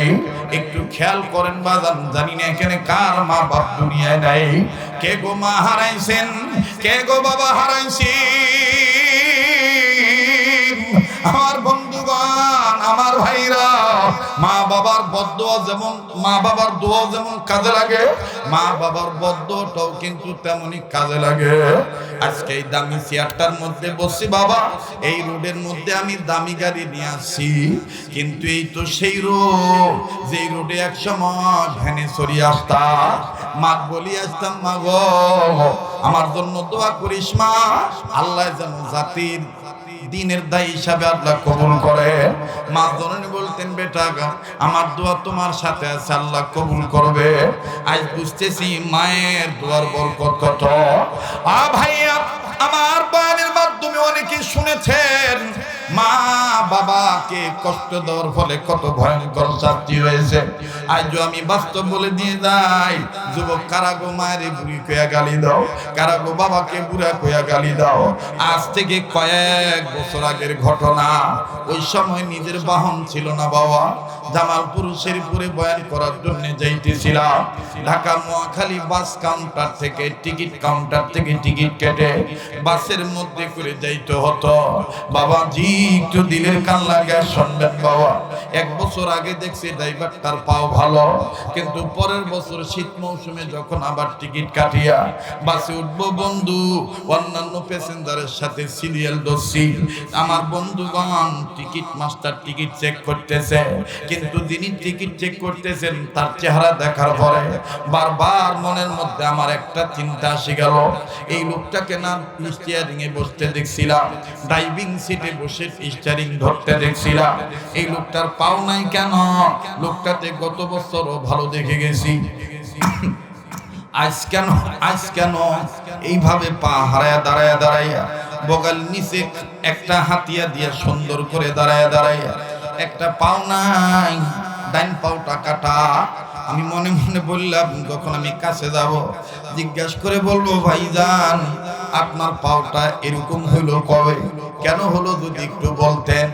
কাছে যাইয়া শীত মৌসুমে রুমাল দিয়ে নাক মুখ বান্দা, শুধুমাত্র চোখ দুটি খোলা, যাইয়া সালাম দিয়ে বললাম, ভাইজান কেমন আছেন? ও ভাইজান বলে, আলহামদুলিল্লাহ হুজুর ভালো আছি। মুখ থেকে কাপড় রুমালটা সরাইয়া আমি বললাম, আপনি আমারে চিনছেন কিনা? বলে, হুজুর আপনাকে চিনবো না মানে? বাবাজি ওই সময়ের কথা বলতেছি, যেই সময় সিডি ক্যাসেটের ফিতার জামানা ছিল, চার দোকানে বাস, এরপরে ফেরিতে, লঞ্চে, স্টিমারে, আমার বন্ধুগণ এমনকি বিমানেও, ট্রেনের মধ্যেও, বড় বড় হোটেলেও, বাজান টেলিভিশনের মধ্যে ওয়াজ একসময় আমাদের চলতো। ডেকে বলে, হুজুর আমরা বাসের স্টাফ যারা আছি, আমরা ওই যে এই বাসের এই সিডির মধ্যে আপনার ওয়াজ ছাড়ি, আমরা দেখি আপনি তো আমাদের সেই হল। আমি বললাম, ভাইজান আমাকে চেনানোর জন্য আমি মূলত জিজ্ঞাসা করি নাই, আমি শুধু জানতে চাই আপনি ড্রাইভার ছিলেন, আপনার এই পাওটা এই অবস্থা কেমনে হলো? আল্লাহর কসম করে বলি, কোরআন সামনে বলা মাত্র এই লোকটা নিজে বাম হাত দিয়া ডান পাটা কাটা পাও ধরে, আর চোখের পানি ঝর্ণার মতন ছেড়ে দিয়ে কান্দার, আমার মার সাথে বেয়াদবি করার ফল এই পাটা দিয়ে আমি আমার মায়ের লাথি মারছিলাম। হুজুর মায়ের বদদুয়াতে লাগি না, এটা আমি নিজে প্রমাণ হুজুর। আমি বললাম ভাইরা একটু যদি বলতেন কি কারণে মার সাথে চরম পর্যায়ের বেয়াদবি করলেন। হুজুর সময় যদি দেন আমি বলবো। আসেন একটু পাশে যাই, আমার জিম্মাদারিটা আমি আরেকজনকে দেই। আরেকজন ব্যক্তিকে ডাকিয়া টিকিটের দায়িত্বটা দিয়ে দিল। আমাকে পাশে নিয়ে যাইয়া বলার আগে হাত দুইটা চাপি ধরে বলে হুজুর আগে বলেন আমার আল্লাহ আমারে মাফ করবে কিনা। আমি বললাম কি করছেন ভাই একটু খুলে বলেন না। হুজুর সারা রাত আমি জাগি জাগি গাড়ি চালাই, অর্গমাস শরীর নিয়ে বাড়িতে গেছি। সকালবেলা উৎসবনগর রাস্তার পাশে আমার বাড়ি। বাড়িতে যখন ঢুকবো রাস্তা থেকে শোনা যায় আমার মা আর বউ কাজিয়া করে ঝগড়া করে, কিন্তু মায়ের গলার আওয়াজ তেমন পাওয়া যায় না। আমার বউর গলার আওয়াজটা একটু বেশি পাইলাম, আর ছেলে মেয়ের কান্নার আওয়াজ পাই। হুজুর গো আমি বাড়িতে যাই চিৎকার দিয়ে বললাম কি শুরু করে দিয়েছো, রাস্তার মানুষ কি বলবে, এটা কি বস্তির বাড়ি নাকি?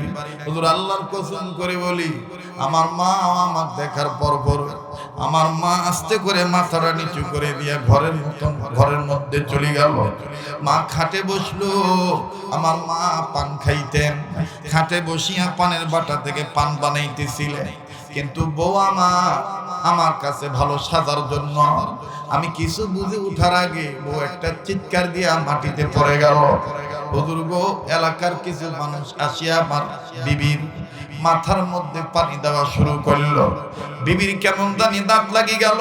না অনেকক্ষণ বউ আমার কথা কয় না, মনের মধ্যে একটা চিন্তা আসি গেল, হায় হায় এই বউ যদি মরে যায় মামলার আসামি হয়ে যাব, আমার দুটি ছেলে মেয়ে এতিম হয়ে যাবে, মা হারা হবে। হুজুর গো শয়তান মাথায় কি ঢুকাই দিল বুঝলাম না।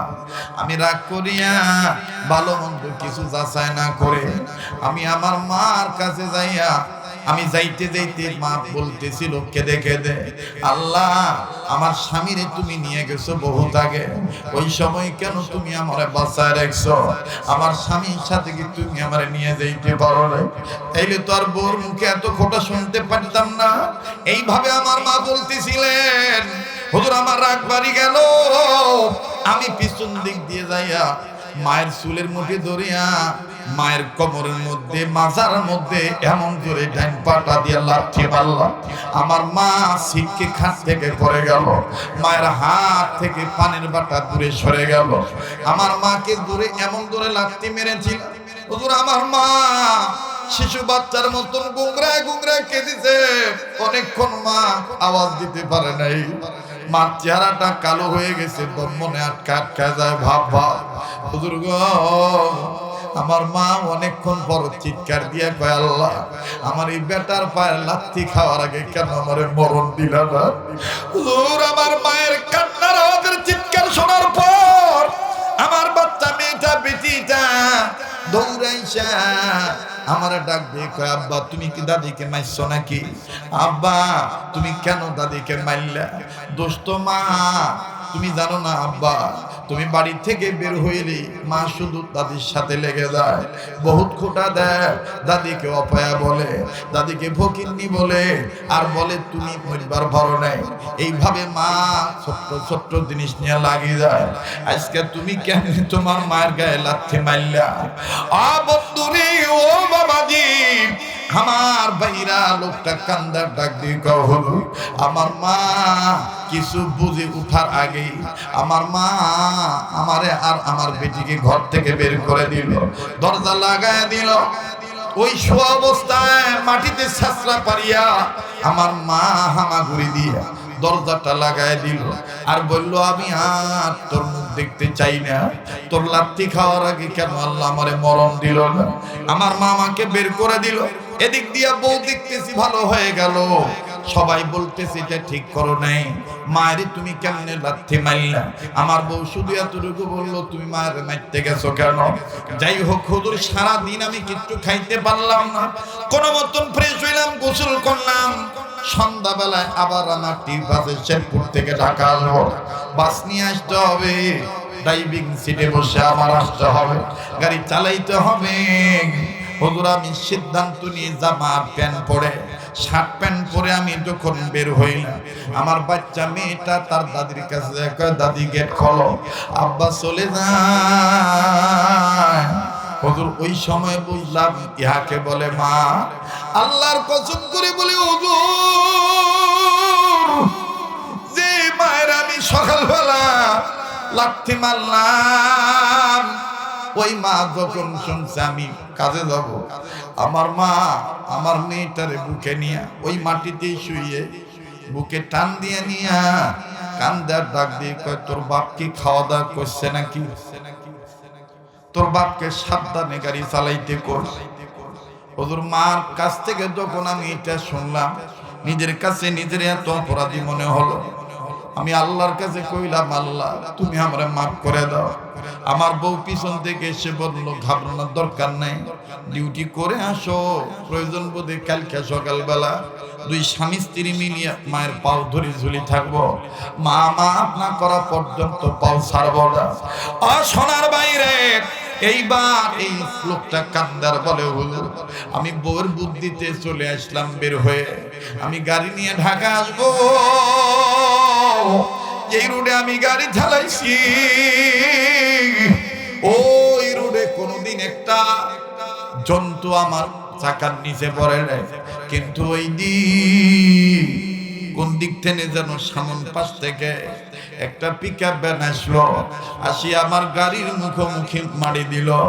এমন ভাবে সংঘর্ষ হইল, অনেক যাত্রী আহত হয়ে গেল, কারো পাও কাটলো, হাত কাটলো, মাথা ফাটলো। হুজুর আমার হাত কাটে নাই, মাথা ফাটে নাই। আমার হেল্পার কন্ট্রাক্টর বলল, উস্তাদ তাড়াতাড়ি বের হ। আমি ভাবছি আমার কিছু হয় নাই। আমি যখন বের হবার ধরছি, আমি নিচে নজর করে দেখি আমার পাওটা কেমন জানি আটকায় আছে। আমি ভালো করে খেয়াল করে দেখি বাঁশের শীট ভেঙে হুজুর আমার এই হাঁটুর নিচের গোস্তের মধ্যে চাপ লাগিয়ে আছে। এবার হঠাৎ করে দুই একজন আসে বলে, ওস্তাদ পাও নাড়াবেন না, এটা মনে হয় শীত কাটা ছাড়া আপনার পাও বের করা যাবে না, রক্তের স্রোত বয়ে যাইতেছে। হুজুরের পরে কি হয়েছে বলতে পারবো না, আমাকে দরাদরি করে দিলা হাসপাতালে নেওয়া হয়েছে। হুজুর পাওটা রাখতে পারে নাই, কেটে ফেলে দিতে হয়েছে। সবচেয়ে বড় আশ্চর্য বিষয় হলো হযরত আমার যখন জ্ঞান ফিরল, আমি নজর করে দেখি, আমি আন্দাজ করতে পারতেছি আমার কাটা পায়ে কে জানি দুইটা হাত দিয়ে আস্তে আস্তে মন্থন করে, আর আমার মেডিকেলের সিটে আমার পাশে মাথাটা নিচু করে দিয়ে গুনগুন করে কান্দে।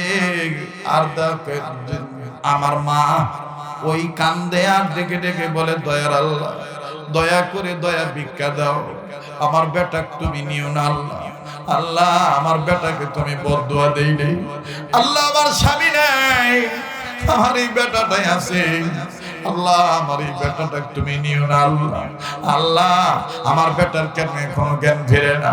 হুজুর আমি চোখ খুলিয়া দেখি,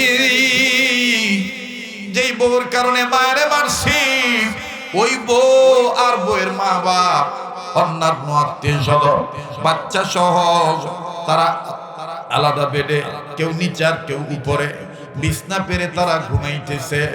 কিন্তু জনম দুঃখিনী মা গলার মধ্যে তসবিটা ঝুলাই নিয়া আল্লাহর কাছে কাঁদতেছে আর আমার জীবন ভিক্ষা চাইতেছে। আমি তখন আমার মা কাঁধের উপরে আস্তে করে হাত দিয়া কান্নার সরে ডেকে ডেকে বললাম, মা রে আমার মাফ করে দে। হুজুর আমার মা যখনই আমার আওয়াজ পাইছে, মাথাটা উঁচু করিয়া আমার মা দুই হাত দিয়ে আমার মাথাটা ধরিয়া বুকের কাছে টান দিয়ে নিয়ে কপালে চুমা দিয়া চাপ দিয়ে ধরে, বেটারে মাপ চাইতে হবে না, আমি তোরে মাফ করে দিছি বাবা। বাবা মাথা গরম করবি না বাবা। বাবা তোরে কি হইল? ও বাবা প্রয়োজন বোধে তোরে নিয়ে ভিক্ষা করে খাও, কিন্তু বাবা তোরে হারাইতে চাই না বাবা। তুই আমার বুকের ধন। আহারে বনে থাকে বন বাদুরি, বাচ্চা চলে তার বুকে, তবু মায় বাচ্চা বলে না, পড়লে হাজার দুঃখে। কথা কোন ঠিক কিনা? এ যারা মাকে ভালোবাসেন আওয়াজ দিয়ে বলেন ঠিক কিনা? আমার ভাইরা, আমার বন্ধুগণ, লোকটা কান্দার ডাক দিয়ে কইল, এরপর থেকে আর মার সাথে বেয়াদবি করি না। আমার মা সবসময় আমার জন্য দোয়া করে। আমি বললাম ভাইজান বেশি বেশি করে তওবা করবে আর মার কাছ থেকে মাপ চেয়ে নেবেন, খবরদার আর যেন মায়ের সাথে বেয়াদবি না হয়। আরে বন্ধু, তাই বলি যার মা নাই বাবা নাই, তার মতন বড় দুঃখী বড় অভাবী আর কেউ নেই। ওই পয়গম্বর ডাক দিয়ে বলতেছেন, আল্লাহ এই বাবার কপাল কত ভালো, বেটার নেক আমলের কারণে তুমি তারে মাফ করে দিয়েছো। আমার ভাইরা, আমার বন্ধুগণ, সুলতান মাহমুদ গজনবীর কথা কোন দুইটা আমল আর এই বাচ্চাটা কোন সবক পড়ছেন আশ্চর্য হয়ে যাবে। এই মাদ্রাসাতেও সেই সবক পড়ানো হয়, ওই তিনটা নাম এই মাদ্রাসাতেও পড়ানো হয়। কারাগো কাশীপুর, আমার বন্ধুগণ এই মাদ্রাসা প্রতিষ্ঠা করলেন কাশীপুর দারুস সুন্নাহ মাদ্রাসা হাফিজিয়া মাদ্রাসায়। কারাগো আমার ভাইরা অনুদান দিল, কারাগো ছেড়ে দিলেন, কারাগো নেক নজরে তাকাইলেন, বাবাজি আমি আসতেছি, কথা আমি ফেরত আসবো। তবে এই সময় ভাঙ্গা মনে বাবাজি পানি ভিজা চোখ নিয়া, ভাঙ্গা মন নিয়া, মুসাফির হইয়া খাবা ধরা হাত নিয়া আপনাদের কাছে আমি ছোট্ট একটা আবদার করব, পারলে দিবেন না, পারলে না দিবেন, কিন্তু চলে যাবেন না। খবরদার, দিনাজপুরের একটা বদনাম আছে, কোন মসজিদ মাদ্রাসার কালেকশনের কথা বললে মাহফিল নাকি ভেঙে যায়। আজকে আমি সুলতান মাহমুদ গজনবীকে প্রশ্ন করলেন, ওগো আল্লাহর বান্দা আপনি কেমন আছেন? সুলতান মাহমুদ গজনবী উত্তর দিলেন, আলহামদুলিল্লাহ আমি কবরের জগতে খুব ভালো আছি। এবার আল্লাহ বলি ডাক দিয়ে বলতেছেন, আল্লাহ পাক আপনাকে কবরের জগতে ভালো রাখছে, কারণ কি? কোন কারণ কি? আমল। ডেকে ডেকে বলতেছি অন্য কোন আমল নয়, আমার জীবনে হায়াতের জিন্দেগিতে কোনোদিন কোরআনের সাথে আদবের খেলাপ করি নাই। আমি কোরআনকে সম্মান করেছি। আর দ্বিতীয় আমল ছিল, 2 নম্বর আমলটা ছিল, আমি কোনদিন বিনা ওযুতে থাকি না। সুবহানাল্লাহ। আমি ওযুর হালতে থাকি সব সময়, ওযু ছুটি গেলে ওযু করি নেই। সুবহানাল্লাহ, সুবহানাল্লাহ। এখন আপনারা বলেন আল্লাহ পবিত্র না অপবিত্র? তাইলে আল্লাহর বান্দা যারা হবে তারা পবিত্র থাকবে না অপবিত্র থাকবে? আল্লাহু আকবার।